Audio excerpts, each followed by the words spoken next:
एक तुलसी का सर्व कामना पूरक व्रत भी है। सुंदर पवित्र मुहूर्त में एक नए पात्र में, नए तुलसी के गमले में, कोरे गमले में मिट्टी के, उसमें तुलसी का पौधा रोपित करे, फिर नित्य उसका पूजन करे। जब उसमें मंजरी का, प्रथम मंजरी का दर्शन हो तो उत्सव मनावे और फिर 10 दिन का व्रत करे। मंजरी के आने के बाद 10 दिन तक एक समय प्रसाद पाए या एक समय फलाहार करे। सर्वोत्तम तो है एक समय फलाहार करे, न हो तो एक समय प्रसाद पा करके रहे। तुलसी की नित्य 108 परिक्रमा लगावे और तुलसी नमः, तुलसी नमः ये अथवा वृंदायै नमः, इस प्रकार से तुलसी के मंत्र का जप करे, तुलसी की परिक्रमा करे। 10 दिन पूर्ण होने पर 11वें दिन किसी पवित्र ब्राह्मण दंपति को बुलाकर लक्ष्मी नारायण राधा कृष्ण रेवती बलदेव का स्वरूप मानकर उसका पूजन करके भोजन करा दे, कुछ दक्षिणा दे दे और फिर प्रसाद पावे। ये तुलसी का व्रत है 10 दिन का, संपूर्ण कामनाओं को पूर्ण करने वाला। कोई कामना न हो तो भगवान के चरणों की प्रीति प्रदान करने वाला ये दिव्य व्रत है। तुलसी की बड़ी महिमा है। हम लोगों को तो इसी का सहारा है और भजन साधन तो है नहीं, इसी के सहारे पार उतर जाएंगे। आपने नाम सुना है यवन कुल में उत्पन्न भक्त रसखान जी, गोकुल में जिनकी समाधि है रमण रेती के निकट। रसखान जी इतनी तुलसी पहनते थे, एक बोझा।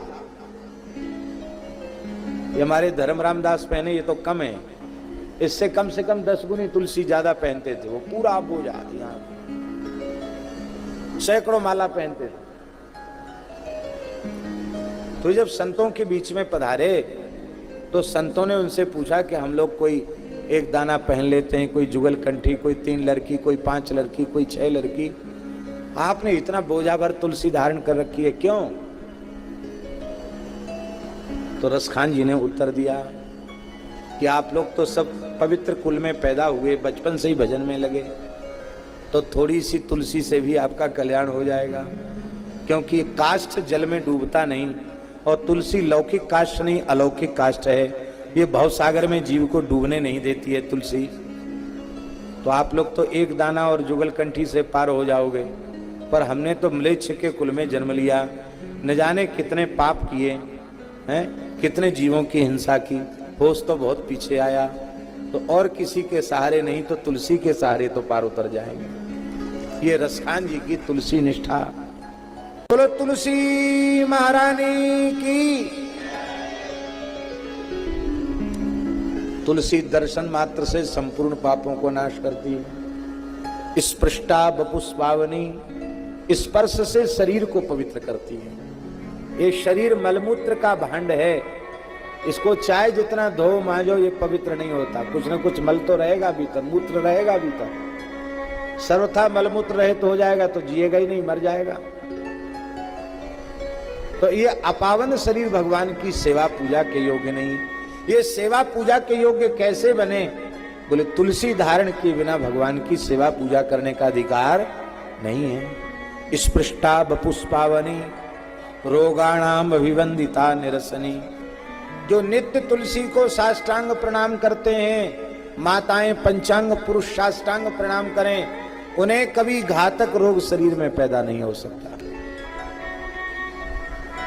अब लोग तुलसी को प्रणाम तो नहीं करते हैं।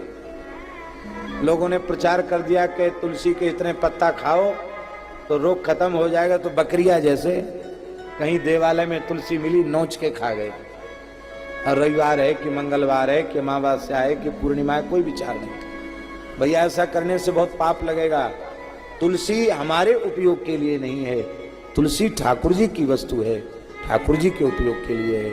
ठाकुर जी को धराओ, उनके निर्माल्य के रूप में उनका प्रसाद, ठाकुर जी पर चढ़ी हुई तुलसी आप औषधि के रूप में ग्रहण करो, अच्छी बात है। पर तुलसी को सीधे किसी मनुष्य के व्यवहार में ले लेना, यह एक तुलसी के प्रति किया गया अपराध। रोगाणाम अभिवंदिता नरसनी सिक्तांत कत्रासनी। तुलसी में नित्य जल चढ़ावे तो यमराज डरने लग जाते, बोले अब नहीं आएगा ये, रोज तुलसी जी में जल चढ़ाता, अब तो इसका कल्याण होगा ही निश्चित। और जो तुलसी जी को रोपित करता है, तुलसी का पौधा लगाता है, मानो उसने अपने हृदय रूपी बगीचे में कृष्ण भक्ति के पौधे को लगा लिया है। भक्ति रूपी पौधे को विराजमान, तुलसी का पौधा लगाने का बड़ा पुण्य है। जो भगवान के चरणों में नित्य तुलसी समर्पित करता है, भगवान उसे संसार चक्र से मुक्ति दे देते हैं। प्रत्यासक्ति विधायिनी भगवत कृष्ण से संरोपिता न्यस्तात तच्चरणे विमुक्ति फलदा तस्यै तुलस्यै नमः।